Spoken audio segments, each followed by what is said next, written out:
اعوذ باللہ من الشیطان الرجیم بسم اللہ الرحمن الرحیم سورۃ الانبیاء مکیہ سورۃ الانبیاء 17واں سپارہ۔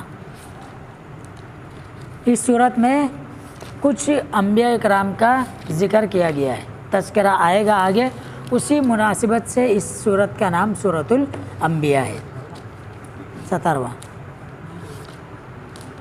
اقترب للناس، اقترب یقترب قریب آ گیا ہے، للناسی لوگوں کے، حسابہم ان کے حساب کا وقت، وہم اور وہ، فی غفلت غفلت میں، بے خبر، معرضون اعراض کیے ہوئے ہیں، منہ موڑے ہوئے ہیں کہ لوگوں کا حساب کا وقت قریب آ گیا ہے، لیکن لوگ اس دنیا میں غافل ہو گئے ہیں، مال و دولت میں غافل ہو گئے ہیں، بینک بیلنس، بنگلے، کوٹھیاں، اس چیز میں وہ لوگ بالکل جو ہے الجھ گئے ہیں، تو اسی لیے جو ہے وہ آخرت سے بے خبر ہو چکے ہیں، بے خبر ہو چکے ہیں، غافل ہو چکے ہیں۔ عربی کی ایک مشہور کہاوت ہے، کل ما ہوا آتن فہو قریب، کہ جو ہر چیز آنے والی ہے وہ قریب ہے۔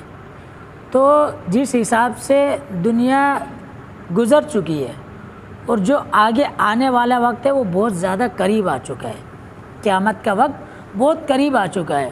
اور اگر قرآن حکیم کی روح سے ہم دیکھیں تو وہ سورۃ العبس، اس میں اللہ رب العالمین ارشاد فرما رہا ہے کہ انہم یوم یرونہا لم یلبثوا الا عشیۃ او ضحاہا۔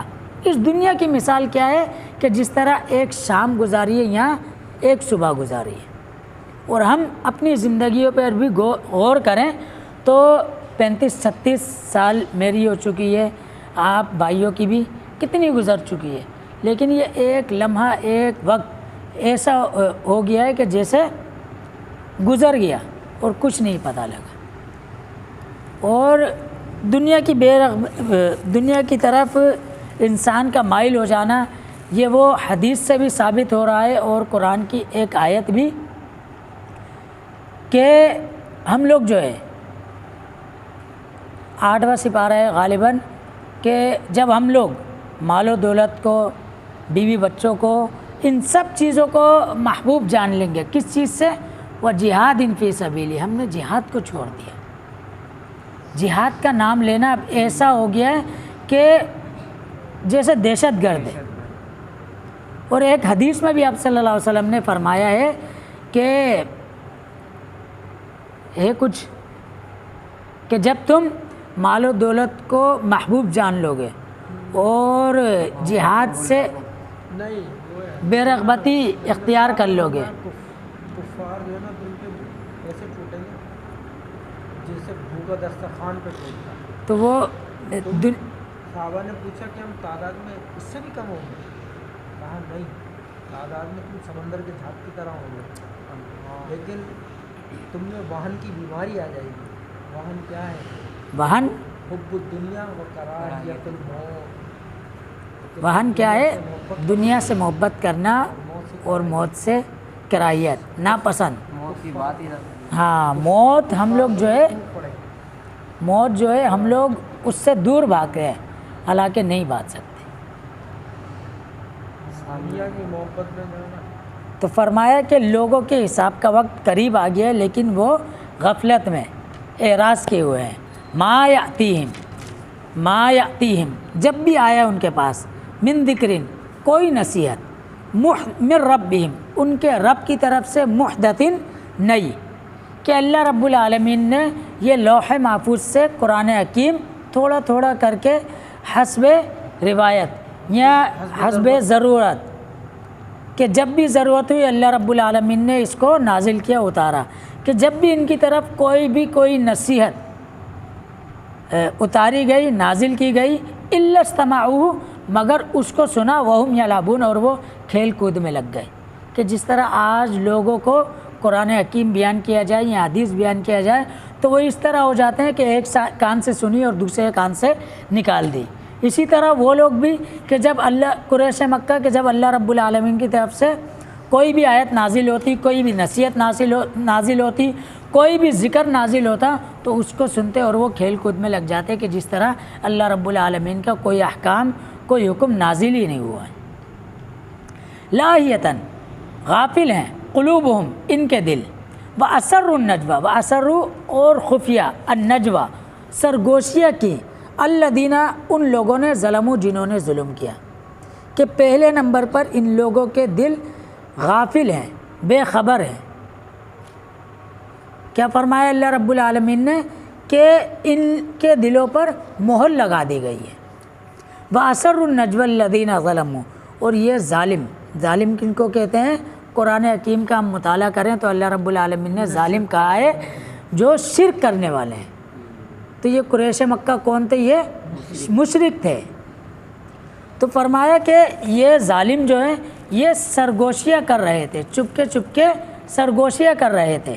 حل ہادہ نہیں ہے یہ الا مگر بشر مثلکم تمہارے جیسا۔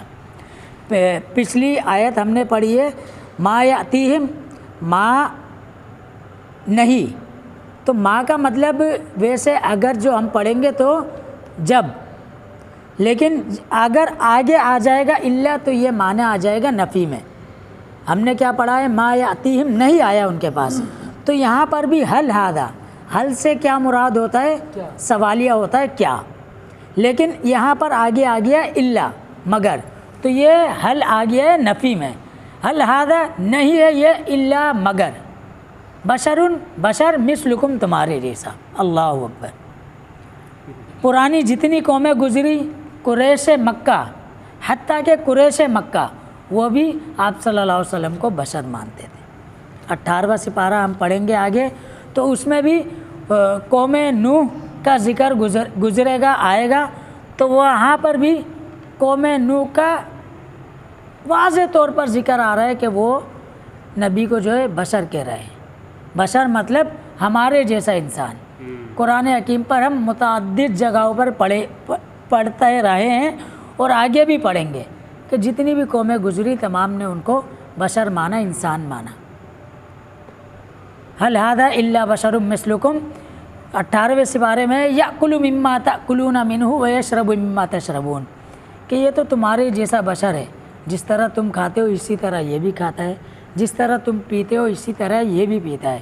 اگر اللہ رب العالمین کو کسی کو نبی بنا کر بھیجنا ہی تھا تو وہ کسی فرشتے کو بھیج دیتے، کسی بادشاہ کی طرف، کسی جاگیردار کی طرف، کسی ایسے شخص کی طرف تو بھیجتے کہ جس کو ہم مان لیتے کہ ہاں اس میں نبی بننے کی صلاحیت ہے۔ یہ تو ہمارے جیسا بشر ہے اور یہ کیسے نبی ہو سکتا ہے؟ افتأتون السحر، افا کیا پس، تأتون تم آتے ہو، السحر جادو پہ، وانتم تبصرون اور تم دیکھ بھی رہے ہو۔ قوم کیا کہتی تھی کہ یہ جادوگر ہے۔ اللہ رب العالمین جواب دے رہا ہے کہ تمہیں کیا ہو گیا ہے کہ تم اس کو جادوگر کہہ رہے ہو، تم اس کی جادو کی باتوں میں آ رہے ہو، دیکھتے بھالے دیکھ بھی رہے ہو، پھر بھی اس کے جادو کا اثر تم پر ہو رہا ہے۔ یہ جادوگر نہیں ہو سکتا، یہ اللہ رب العالمین کی نازل کردہ کتاب ہے، یہ اس کے احکامات کو مان رہے ہیں جس کی وجہ سے یہ راہ راست پر آ رہے ہیں۔ قال کہا، ربی میرا رب، یعلم القول وہ جانتا ہے باتوں کو، فی السماء والارض آسمانوں میں اور زمین میں، وہو السمیع العلیم اور وہ سننے والا اور جاننے والا ہے۔ نبی نے کہا، آپ صلی اللہ علیہ وسلم نے فرمایا کہ تم چپکے سرگوشیاں کر لو، مجمع میں کر لو، اعلانیہ کر لو، جو بھی بات کر لو، اللہ رب العالمین یعلم القول وہ جانتا ہے ہر ایک بات کو، فی السماء والارض آسمانوں میں اور زمین میں، وہو السمیع العلیم اور وہ سننے والا اور جاننے والا ہے۔ تمہاری باتوں کو سننے والا بھی ہے اور تمہارے اعمالوں سے واقف بھی ہے کہ تم کیا کر سکتے ہو اور کیا کرنا چاہ رہے ہو۔ بل قالو بلکہ کہا انہوں نے، اضغاث و احلام، اضغاث یہ خوابوں کی تعبیر ہے، بل افتراؤ بلکہ اس کو گڑ لیا ہے اپنے پاس سے، بل ہوا شاعر بلکہ وہ شاعر ہے، فلیاتنا پس لے آئے ہمارے پاس، بیایتن کوئی معجزہ، کوئی نشانی، کما ارسل الاولون، جس طرح بھیجا گیا ہے پہلے لوگوں کی طرف۔ پہلے تو انہوں نے کہا بل قالوا اضغاث احلام، کہ یہ خوابوں کا مجموعہ ہے، تعبیر نہیں، یہ خوابوں کا مجموعہ ہے، یہ قرآن حکیم نہیں ہے، یہ خواب ہے بس، یہ اس کا مجموعہ لے کر آ گیا ہے۔ پھر اچھا ایک بات کرتے ہیں پھر اپنی ہی بات کی نفی کر دیتے ہیں، کبھی کہتے ہیں خوابوں کا مجموعہ ہے، کبھی کہتے ہیں بل افتراء، بلکہ یہ قرآن حکیم اس نے اپنی طرف سے گڑھ لیا ہے، اپنی طرف سے بنا لیا ہے، بل ہوا شاعر، کبھی کہتے ہیں کہ یہ تو شاعر ہے، یہ شاعرانہ باتیں کرتا ہے، اس قرآن حکیم کو اس کے احکامات کو یہ لوگ کیا کہتے ہیں کہ وہ شاعر ہے۔ اور کبھی کہتے ہیں فلیأتنا، پس لے آئے ہمارے پاس بھی آیتن، کوئی نشانی، کوئی معجزہ، کما ارسل الاولون، جس طرح پہلے لوگوں کی طرف، پہلے قوم کی طرف بھیجا گیا ہے، قوم نوح کی طرف، قوم لوط، قوم عاد، قوم سمود، ان کی طرف جس طرح کوئی معجزہ، کوئی نشانی بھیجی گئی ہیں، اسی طرح ہماری طرف بھی کوئی معجزہ نشانی لے کر آ جائے گا تو ہم اس کو نبی مان لیں گے۔ آگے اللہ رب العالمین ان کی باتوں کا جواب دے رہا ہے، یہ انشاءاللہ کل پڑھیں گے۔ اللہ رب العالمین ہمیں عمل کی توفیق عطا فرمائے۔ سبحانک اللہم بحمدک، نشہد ان لا الہ الا انت، نستغفرک و نتوب الیک۔